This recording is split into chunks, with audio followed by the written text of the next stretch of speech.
comme ça. On a encore entendu parler, je sais pas si moi j'ai entendu parler de ça la semaine dernière, cette fusion Liga MX, la première ligue mexicaine avec la MLS pour certainement faire un méga championnat et donc élever un petit peu le niveau. Et pourquoi pas, j'ai même aussi entendu faire des montées et relégations. Donc peut-être rentrer dans un système peut-être plus européen, on va dire. Si je te laisse le lead là-dessus parce que c'est encore revenu et je sais que tu voulais en dire un mot là-dessus. Ah ouais, mais toi, t'as entendu beaucoup de choses, là. La promotion, relégation, ça, je savais pas, par contre. Non, c'est juste un tweet qui est passé et quelqu'un disait est-ce que ça Ah, vous les dirait tweets. que la MLS passe en promotion Ok. relégation. Je voulais même répondre parce que moi j'attends ça avec impatience. Ouais, t'aurais dû, ça aurait été intéressant. Effectivement, je pense qu'il y a eu un débat beaucoup sur les fusions de ligues avec récemment la Belgique et les Pays-Bas Et qui les ont fait Pays-Bas. Ouais. des pas de géants sur cette idée La Belgique a de accepté, hein, fusion. validé. Ah, ok, je savais pas. Ouais. La Belgique a validé. Et là, ce qui a remis un peu le débat enfin c'est pas un débat, c'est plus, je dirais plus que c'est plus un agenda entre la Liga MX et la MLS, c'est la sortie de Gianni Infantino qui a dit donc là ce vendredi lors d'une visioconférence, le potentiel des États-Unis et du Mexique, chacun de son côté, est énorme, mais bien sûr, si vous pouviez les réunir, ce serait incroyable. Si nous voulons que les clubs atteignent le plus haut niveau au monde, pas seulement en Europe, bien sûr, que nous devons avoir de nouvelles idées. Et on l'a demandé, est-ce que tu penses que cette compétition verra le jour? Il dit oui, et ce sera la meilleure ligue du monde. Donc, Ah, mais lui, il est Ouais. marrant, lui. Non, il est bon, C'est c'est à un ce bon, c'est un bon moment-là qu'il a gestionnaire. c'est un reçu bon un gestionnaire. chèque dans Pesos. donc cet article-là qui était une brève de SoFoot a été publié par Freddy sur la page du CanFC, donc où il a dit donc vers une affiche Chivas CF Montréal. Ben oui, ben non. Pour une fusion avec le championnat mexicain. Donc voilà, donc c'est dans les vieux pots qu'on fait les meilleures sauces. Un bon bien, ben oui, ben non, qui a déclenché une quarantaine de commentaires sur la page. Donc là, lorsqu'on parle parfois de la culture soccer, elle est bien présente. Il y a des gens qui ont envie de débattre de ces questions-là. Je vous lis quelques petits commentaires. Donc Jean-François Boileau, tout de suite, alors lui, boum, il envoie. Oui, mais, beaucoup, mais Montréal serait un des deux. Donc, et il reçoit 6 likes à son commentaire et tout. Payant JB qui nous dit c'est impossible, il faudrait qu'il y ait un système de relégation, mais qui va rembourser les propriétaires des clubs relégués? On a Pascal Rainville, mais oui, enfin. Par contre, avec un système de relégation, parce qu'il y a trop de choix pour mettre du lot sur le terrain. On a Jean-François Bernard, j'adore l'idée. Ça, c'est de l'internationalisation. Donc Richard qu'on salue parce que Richard est un de nos Patreons qui dit en quoi ça va aider le Canada. Déjà la MLS on n'a rien à cirer des équipes canadiennes dans leur ligue, alors là ce sera encore pire. Puis il y a plein de voilà, je serais chaud de ouf etc. Montréal Mexique ça a aucun sens, nous dit Christophe Lièvre. Oui c'est vrai que parfois quand tu réfléchis un petit peu tu sais à plat comme... Quand tu penses à la logistique tu vois que ouais, non, et il y en avait un autre commentaire qui donc Renan, ben oui on veut André-Pierre Gignac au Saputo. Bon, est-ce qu'il a compris qu'il sera pas avec nous? C'est bien, mais Peter Rolly qui a dit qu'apparaît apparemment il y aurait une ligue Europa CONCACAF, donc ou MLS Liga MX. Donc voilà, c'est intéressant. Francis Dalciba Casimiro qu'on suit, que je salue parce que c'est un tweeto très actif. Et s'il y a fusion, c'est clairement que CF Montréal ne sera pas inclus dedans. Donc voilà, ça fait un peu le tour des commentaires. Absolument, nous dit Guillaume Valencourt, quitte à avoir un système de relégation, je vivrais bien avec une équipe de D2 si on est relégué. On aurait 12 000 personnes dans le stade et la folie quand il y aura un bon club de D1. Tellement plus intéressant d'affronter des Mexicains que des Américains. Donc c'est un petit peu ça. Et, on a reçu aussi nos propres commentaires. Dalim. Il faut pas oublier que la MLS cherche tellement à aller chercher le public mexicain qui existe dans son territoire. Là. Et c'est une obsession. Là. Les franchises qui sont données, ils ont cet objectif-là d'aller chercher. Autant, c'est le même discours que Kevin Gilmore a ici à Montréal, c'est-à-dire, ouais, il y a des millions de spectateurs de foot au Québec, ils ne viennent pas au stade, fait qu'il faut régler ça. Mais si tu mets ça en anglais, c'est Garber qui dit, il existe des millions qui écoutent la Ligue MX et n'écoutent pas la MLS. Donc, on Excellent. comprend l'idée derrière. Excellent. Et les Mexicains, eux autres, ils l'ont, le public. Mais ils n'ont pas les commanditaires. Ils voient la NFL puis ils se disent oh là là, si on pouvait vendre une Dodge Ram là, à tous ces mecs, ça serait bon, là, Dodge Ram, là, il les veut. Là. Donc, tu sais, c'est un mariage parfait, là, tu sais. Le public mexicain, les commanditaires américains. Fait que cette idée-là de ligue va exister. Pire idée. J'adore le pire idée. Pire idée ever. Mais je vous le dis, là, il faut arrêter de réfléchir pour cette ligue-là et la construire avec nos réflexes actuels. Il faut arrêter de penser à relégation, promotion. Ils vont trouver une façon. Moi.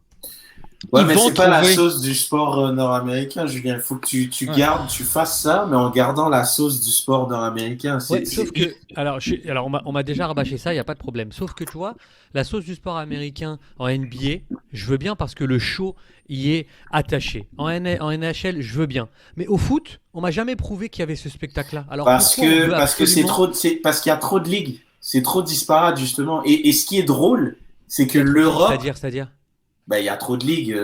S'il y avait qu'une seule ligue, je veux dire, comment je pourrais dire ça, qui dominait les autres. Ouais, mais je trouve ça, comment je pourrais dire, vu comment c'est fait par rapport au sport US, c'est d'instaurer des relégations maintenant, ça serait beaucoup trop compliqué. Ça serait beaucoup trop compliqué d'un point de vue économique. Mais dis-toi qu'en Europe, ils essaient de faire, si tu veux, un modèle qui est beaucoup plus américain. La ligue fermée, là, c'est dans une optique. Non, attends, c'est pas en Europe. Ce sont les 8 ou 10 plus gros clubs qui ont le plus d'argent qui veulent se faire une petite ligue fermée. Ça n'a jamais été le modèle européen de se dire ça, Reg.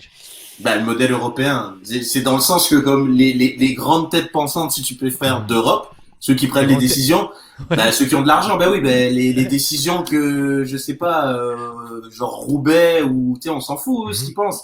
C'est pas eux qui comptent, malheureusement. Donc c'est la même chose dans le sport US. Genre, donc c'est des gros marchés. On va se recentrer. Pas de problème. C'est eux qui vont décider. Mais par rapport en franchise, il faut pas oublier, l'Europe c'est un continent qui va être un pays, alors que les États-Unis c'est un pays qui se comporte comme un continent. Tu sais, en termes de, les franchises c'est normal, c'est la culture. Chaque continent a sa propre culture, c'est correct, propre histoire. Tu sais, c'est pas compliqué. Les États-Unis c'est énorme, donc les franchises ça a du sens. Mais tu sais, pour la fusion Ligue MX MLS. C'est ce qu'a dit Sid Hamilton au début, on voit déjà le truc, c'est une fusion, tu compenses mes faiblesses et tu compenses les miennes, on fait quelque chose. Infantino, lui, il a vu le PIB de chaque pays, c'est bon, j'ai vu le PIB, c'est bon, ça va marcher. Il se dit, si le prochain Coupe du Monde, c'est chez eux, donc c'est parfait, donc on pourra faire une fusion en même temps. Et puis, je trouve le concept intéressant. Maintenant, la Ligue MX, c'est à eux de régler le problème de changer leur structure à une structure de franchise, parce que la MLS ne va pas changer cette structure-là, qui est une structure plus gagnante. Mais la Ligue MX, elle n'a pas déjà changé? Ils n'ont pas déjà comme figé un peu la promotion, la relégation pour 2 saisons? Je sais pas, mais en même temps, de toute façon, même s'ils l'ont fait au moment où ce sera effectif, il faudra quand même revoir. Non, mais on voit déjà que dans leur tête, ils se préparent. Là. Il y a un truc sur lequel comme que tu as dit qui m'a un peu surpris, Nilt. C'est au niveau de l'absence de promotion relégation. Là, juste concrètement, il y a 27 équipes MLS et 18 équipes Liga MX en Division 1. On parle de 45 équipes. Je comprends qu'ils vont trouver un moyen. Mais tu peux pas faire une 45 équipes. Oui, mais il faut réfléchir autrement. Regarde par exemple. Attends, réfléchis. Okay. Regarde le. On est d'accord que 48 équipes, là, il y aura 48 équipes à la Coupe du Monde 2026. Tout le monde collectivement, tout le monde trouve que c'est trop. Là, il y aura 30. Tout le monde trouve que c'est trop. 48 équipes à la Coupe du Monde. Mais tout le monde trouve que c'est trop. Sauf à la FIFA, qui trouve que c'est un très bon moyen de faire de l'argent. Et sauf les pays qui y vont. Pas certains, je sais pas. Genre comme c'est une bonne question, c'est un bon point parce que je sais pas genre, comme à quelle part du gâteau ils vont se partager. On parle d'un tournant tous les 4 ans. Mais juste pour situer au niveau des chiffres, qu'est-ce que ça représente 45? C'est que et on a un excellent, pas un rant, mais un excellent commentaire de Sofiane la semaine passée sur l'augmentation des franchises. Donc il y en a même qui viennent mais qui repartent. À Sacramento qui a dit que finalement non, ça va, prochain mois peut-être. Mais on a 27. Plus 18. Oui, 45. mais c'est parce que toi, ce que tu penses, c'est que tu additionnes ça dans un format d'une ligue qu'on connaît présentement. Parce que c'est le seul modèle qu'on connaît. Toi, tu vas en enlever? Il y a d'autres choses de possibles. Par exemple, aux États-Unis. Non, mais aux Attends, laissez-le États-Unis, terminer. aux États-Unis, le football américain, au niveau collégial, il n'y a pas de limite, là. C'est go. Il existe combien d'équipes? Est-ce que ça nuit au football collégial? Non. Il y a un système qu'ils ont décidé d'implanter pour couvrir le maximum de territoire possible parce qu'il y a des joueurs pour le faire. Il y a du public pour le faire. Ils vont pas dire des conférences régionales. Oui, des trucs comme ça. Oui, puis après, ils ont souvent changé le principe. Il y a eu du ranking, ensuite, il y avait un seul bowl, après, il y a eu d'autres bowls. Il y a des modèles qui vont apparaître selon la situation unique qui se représente. Comme a dit Sofiane, les États-Unis, c'est un continent. Et là, on se dit, mais non, ça ne se peut pas parce que dans tout ce qu'on connaît depuis qu'on suit ce sport-là, c'est un pays, un classement unique. Donc, il ne faut pas avoir tant d'équipes que ça. Je vais aller plus loin. Genre, comme, c'est pas, ça se peut pas. C'est genre comme ça se peut pas d'être à 45 et de maintenir ça intéressant où on rencontre l'ensemble des équipes comme à l'habitude. Ça se peut de faire des divisions de 5 et tu rencontres les 5 mêmes personnes qui sont à moins de 100 km de toi. Ça se peut très bien, comme dans les bowls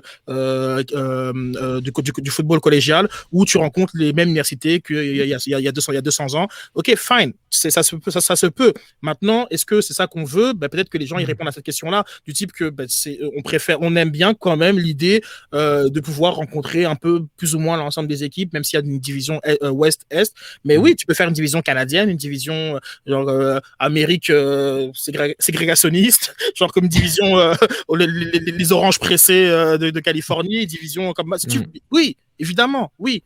Bon, est-ce que c'est ça qui est souhaitable? Mais le truc, c'est que, si je rejoins sur ton point, c'est qu'il y a un gros risque que la MLS prend en faisant ce genre de move-là, c'est qu'une fusion est potentielle parce que, bon, disons qu'on va prendre deux hypothèses, deux scénarios plus ou moins plausibles. 3 divisions. Disons qu'il y a 50 clubs, disons en total, t'en fais 3, je sais pas moi, 15, 20, par exemple. 3 divisions, mix, Amex, MLS, par exemple. Ok, c'est un peu compliqué. Ou on a notre fameux modèle pyramide que j'adore, là, celui de la UEFA avec la Ligue des Nations, où tu as des divisions élites, divisions silver et des divisions un peu bronze, puis tu peux te faire reléguer, mais tu restes quand même dans le tournoi. Donc peut-être ils vont faire ça, on va faire une ligue élite MLS, une ligue Amex, et une ligue moins élite, puis tu bouges entre ça, mais tu restes quand même dans le même pot d'argent. Tu fais un peu moins d'argent parce que tu es bronze, mais ta section VIP, il faut que tu payes le champagne et puis il faut que tu rentres avec le Grey Goose. Donc ça, oui, ça...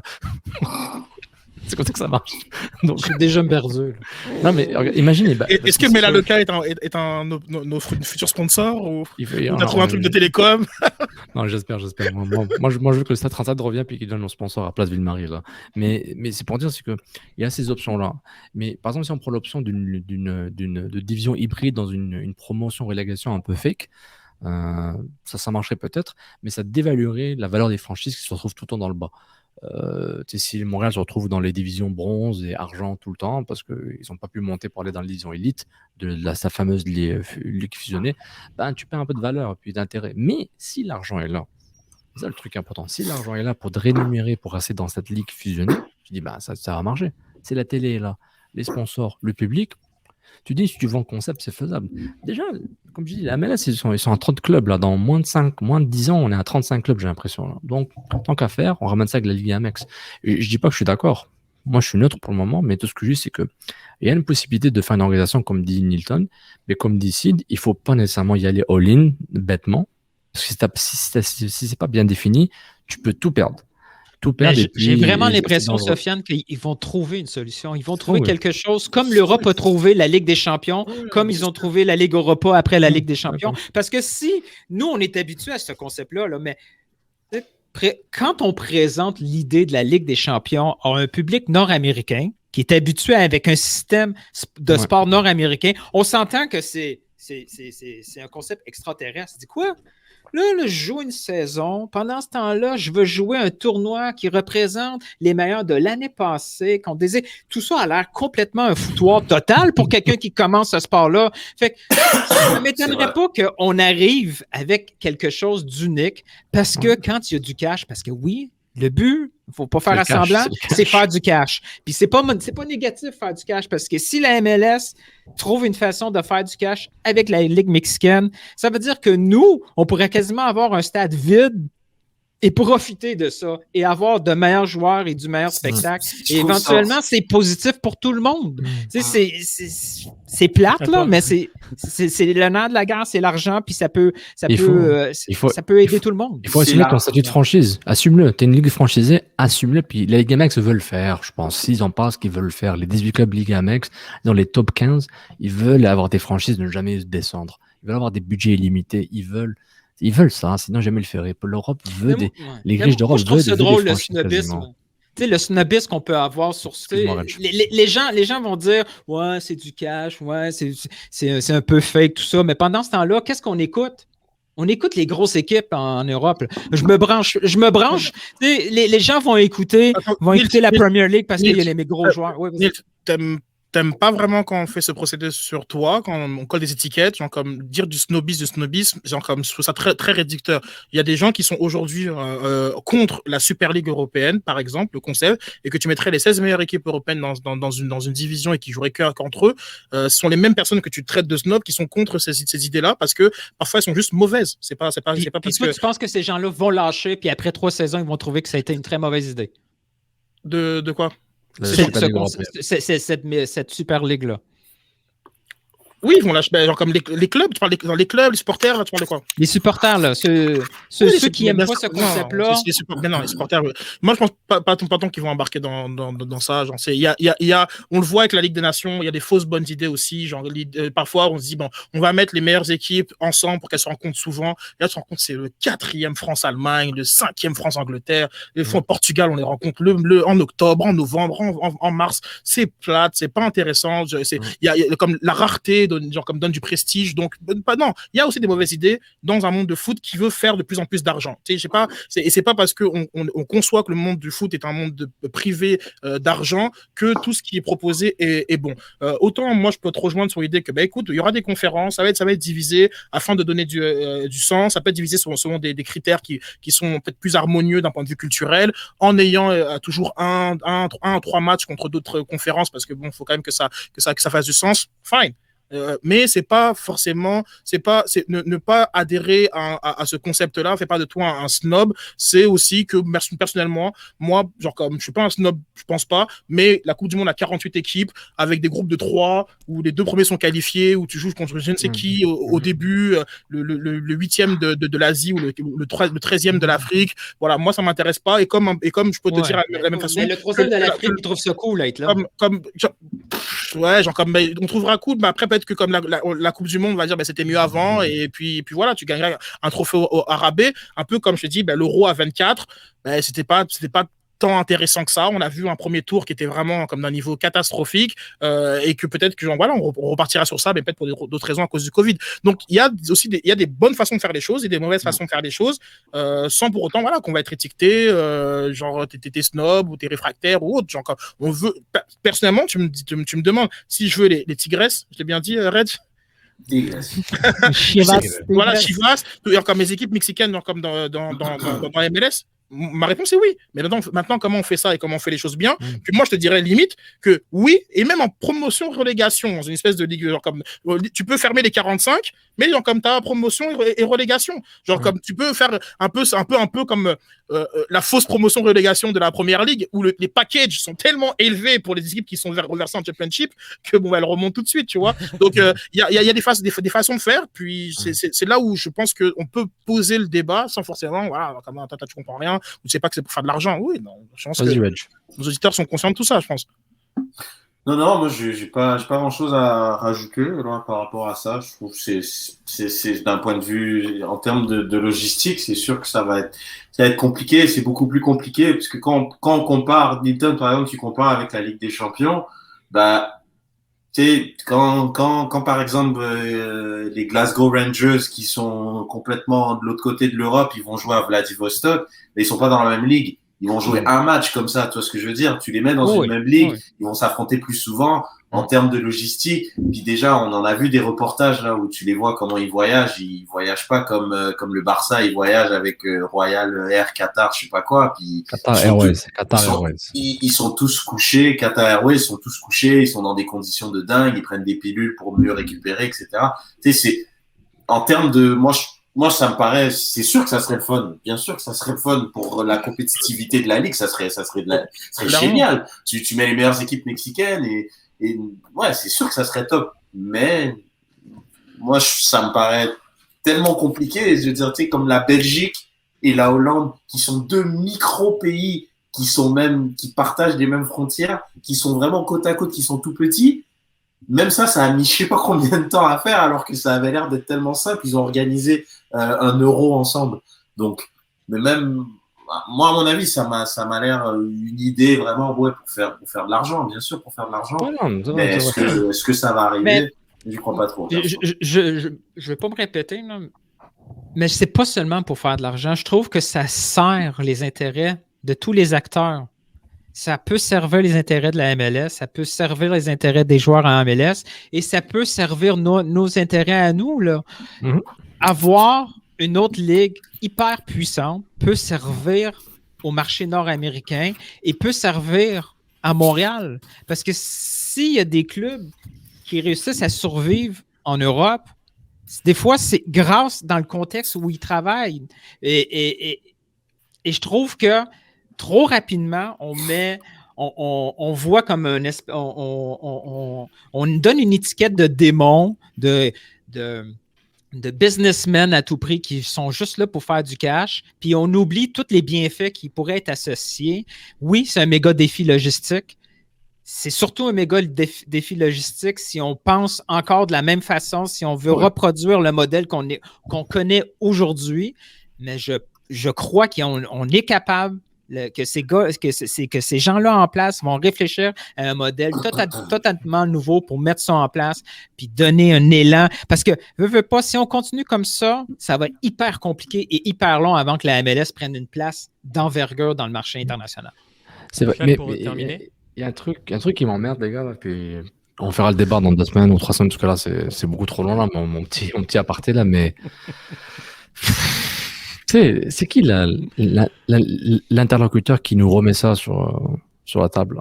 C'est Infantino, là, président de la FIFA. On sait que les présidents de la FIFA, ils sont déconnectés du foot, là, en termes du terrain, là, ou même de l'amour du foot, la plupart, du moins la façon dont ils parlent.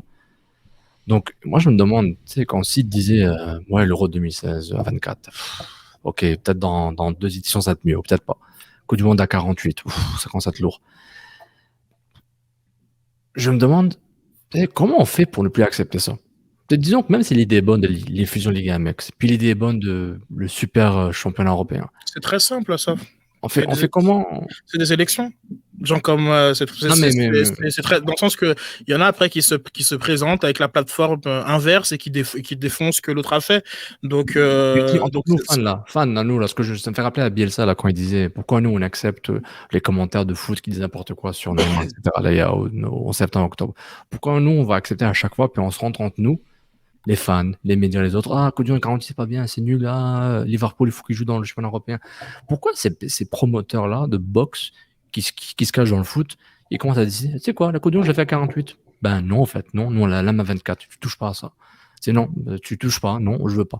Tu sais, on n'a pas un vote là, c'est pas on n'a pas un droit citoyen par rapport à ça. 32 sauf, 32. Oui, 24, 32. Ouais, alors tu vois, les chiffres, on s'en fout. On va être à 150 puis on va s'en battre. Tu sais, l'euro, c'est un euro à travers toutes les villes, là, c'est le bordel. Mais c'est juste pour dire, à un moment, c'est quand, en tant qu'amoureux du ballon rond, quel que soit notre rôle dans ce système-là, on va avoir le mot à dire. À chaque fois, vous allez m'opposer à une nouvelle règle parce que oui, les ligues privées, c'est ligue privée, là. Il n'y a pas de problème. Mais je peux faire mon classique, mes taxes, là, qui paye telle fédération, À un moment, et c'est juste un aparté, hein, bon, on va pas en parler tout de suite, là. Non, je vais te répondre, ça, c'est sûr. Oui, tu vas répondre, mais on va pas faire pendant 1 heure, moi ça me dérange pas, là, mais c'est Julien que je vois en train de suer déjà, là. Non, c'est sûr qu'on va pas passer 1 heure. C'est juste que moi, ça m'emmerde. À un moment, je dis, genre, j'ai 41 ans, là, je commence vraiment à en avoir un, de tous ces changements. Oh, c'est bien, c'est bien pour le foot, c'est bon pour l'argent. Ok, mais moi, mon avis, vous faites quoi avec? Donc, c'est plus ça, là. C'est plus mon 2 secondes, là. Écoute, le foot tel qu'on le connaît aujourd'hui a pas toujours été comme ça. Et puis, lorsqu'on voit des choses dans le passé, c'est pas forcément bon. Moi, je suis parfaitement à l'aise par exemple, avec la Coupe du Monde à 32 équipes, qui a été une nouveauté de France 98. Oui. Je suis parfaitement à l'aise avec la Ligue des champions, parce que quand je vois la Coupe des clubs champions à 8 équipes, genre où tu gagnes en 3 matchs, t'es champion d'Europe. Bon, je remets un peu en question tout ce qui s'est passé avant 92, 93, parce que voilà, c'est cool, mais bon, c'est pas le spectacle que nous qu'on a connu, hein, dire enfant de cette Ligue des Champions. Et puis je l'aime comme ça aussi. Genre c'est pas, je pense que peut-être que ça a été rencontré avec de la résistance pour ceux qui ont connu autre chose, et que peut-être que ceux qui vont être les principaux bénéficiaires de ce spectacle-là vont l'accepter. Tu sais, le football, il évolue. Il y a des bonnes idées, des mauvaises idées. Il y a des trucs qui ont disparu. Tu dis, peut-être que ça aurait dû rester. Genre, je trouve drôle la coupe des coupes. Je trouvais ça drôle. Attends, vainqueur des coupes nationales qui s'affrontent. Pourquoi pas? Après, même après, au sein des compétitions, on peut aimer la Ligue des Champions et peut-être pas aimer l'attribution des places qui se font. Moi, quand tu donnes 4 places aux Italiens, on voit le beau gaspillage parce qu'il n'y en a aucun en quart de finale. On peut se poser des questions. Pourquoi il y a 4 places aux Italiens? Pourquoi les Portugais qui ont un championnat qui est vibrant et ils n'ont pas leur 3e place assurée ou d'autres choses. Maintenant, donc c'est pour ça que c'est toujours dans les débats, c'est toujours un peu compliqué, parce que tu peux être pour quelque chose, mais après dans les modalités, c'est là que tu pourrais vouloir discuter de ça. Mais t'es pas contre l'idée en soi. Ou il y en a qui sont contre l'idée en soi. Mais il y a des changements qui sont bons. Quelles que soient les modalités, voilà. Et il y a des choses qui sont pourries. Je suis désolé, mais genre comme la Ligue des Nations, qui est incompréhensible même pour nous qui sont des initiés. On pourrait pas vraiment expliquer comment ça fonctionne et les implications avec le tournoi qui aura lieu, genre comme qui est champion de quoi, champion de la Ligue des Nations, etc. Donc et après même des trucs pourris comme ici, genre comme la qualification pour le X et genre c'est genre comme il y a des choses qui sont nulles et on est capable de le dire, des choses qui sont des nouveautés qui sont aussi intéressantes. Donc je crois que voilà, il faut être ouvert, mais à la fois il faut savoir être critique, tu vois. Vous connaissez, je suis très ouvert et ce que tu as dit, Newton, je suis d'accord avec tous les points par rapport au nouveau, l'évolution. Mais moi, mon petit aparté, c'était en plus de ça, c'est de dire, ok, à un moment, c'est quand qu'on va arrêter de subir? Je pense jamais. Mais tout ce que je dis, c'est qu'à un moment, la relation est un peu unilatérale, puis je commence à en avoir marre. C'est tout. Il y a des tu parles de subir, mais juste comme il décide, c'est parce que les gens n'ont pas subi que tu as la version actuelle de la Ligue des Champions que t'aimes. Tu vois ce que je veux dire? C'est comme le foot a eu une évolution constante. Donc, comme il dit, il y a des trucs bons, il y a des trucs moins bons. Là, ça se trouve, il y aura des trucs qui seront mieux par la suite, mais juste prends en compte, par exemple, la Ligue des Champions actuelle. Pour moi, c'est le meilleur exemple parce que tout le monde vibre pour ces matchs aller-retour. À un moment, il n'y avait pas de match aller-retour. Même en Europa League, qui est une coupe que je méprisais, mais que maintenant, malheureusement, je suis obligé de suivre. Mais tu vois, par exemple, le fait d'enlever cette phase de groupe, cette deuxième phase, il y avait trop de matchs, tu vois, ça c'est une bonne évolution. Donc tout ça, c'est parce qu'ils n'ont pas été fermés et qu'ils ont été ouverts à du changement qui fait que le sport, il s'améliore. Donc c'est ça le but. Non, mais moi je suis d'accord avec vous là. C'est plus les choix au-dessus de nous que je comprends. Pourquoi ces choix se font sur notre consentement parce qu'on n'a pas une voix, tout ça. Je comprends, je vais pas faire mon communiste là. Je veux juste dire que à un moment, je me dis, il y a des choses. Mais ça va péter! Sauf, ça va péter. Donc, voilà, 6500 morts au Qatar ou la Norvège qui menace de boycotter. Et peut-être que, voilà, il y a eu la Coupe du Monde au Qatar. Les États-Unis ils sont venus, ils ont fait un ménage de fou. Ils ont dit, ah ouais, vous donnez pas la Coupe du Monde. Eh ben alors là, donc ils sont arrivés, ils ont sorti les dossiers de tout le monde, ils ont exposé tout le monde est passé en prison. Est-ce que maintenant qu'ils ont eu leur nanane pour 2026, ils vont arrêter de s'occuper de la FIFA? Peut-être. Mais il est possible que qu'il y ait aussi du gros bon sens, qu'il y ait aussi d'autres personnes qui arrivent et qui se présentent avec d'autres plateformes, qu'on a des échecs aussi. On n'est pas aussi à l'abri d'une Coupe du Monde qui flop et qui fasse en sorte qu'on se dise on devrait peut-être repenser la façon de faire les choses. Donc voilà, parenthèse fermée, mais ces débats-là ils sont actuels. Hein. On voit la Belgique et le Pays-Bas, voilà. Donc mais maintenant Mexique, États-Unis, Canada. Donc ces débats ils sont actuels, mais on peut pas vraiment y échapper.